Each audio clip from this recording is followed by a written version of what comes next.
inspired by an old friend of mine from Portland, Maine, but the title was inspired from my dad's cousin Tina, who's here tonight. She lives in New York City, so she's going to hear this song for the first time tonight.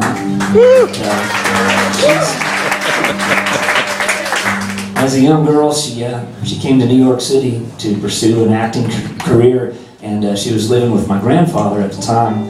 And I do this story every night, and I'm basing it on what I heard, and Tina's here, so she'll correct me if there's some inaccuracies. But anyway, she came down to New York City to start an acting career, and my grandfather thought he was a very buttoned-down, kind of ride the train into the city kind of executive guy. He worked for General Foods, and he thought it was kind of a frivolous thing, and he didn't approve at all of this acting career. But after a few years of struggle, and Cousin Tina worked really hard, and she actually had a few breaks, and I remember one of her big breaks, I believe, is I was about 10 or 12 years old probably, and we heard that Cousin Tina was going to be on the Love Boat. Yeah. No? You're shaking your head? That didn't happen? Charlie's Angels? Really? It was Charlie's Angels? Close enough! Close enough! Same network. All right, correct me if this is wrong too. We were young, we were allowed to stay up till 9 o'clock to watch Charlie's Angels, and we got our jammies on and brushed our teeth early and everything, and there was Cousin Tina in the first scene, and she was murdered in the first scene. Is that right? They threw you overboard. That's why I was thinking Love Boat, I guess. Charlie's Angels. Excellent. So, all right, I'm getting my stories more accurate tonight. This is awesome. So anyway, after several years of struggle, my grandfather finally said to his niece, my cousin Tina, he said, Tina, you have a whim of iron. A whim of iron. Isn't that great? Is that an insult or a compliment? That's a good title for a song.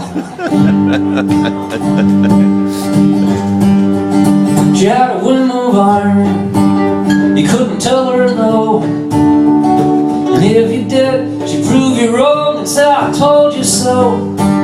She got a big idea. Friends would roll their eyes, and then she'd pull it off when no one else would even dare to try. She had a whim of iron, like the time she met this broke-down poet. He was a World War II vet. One day he proposed, and she said, I do. To this gentle soul, she didn't care that he was 92. She tried to buy the old church before they tore it down. She took up a collection all over town. She raised $500,000, fixed it up so nice. Now there's dancers and artists and singers where there used to be bats and mice.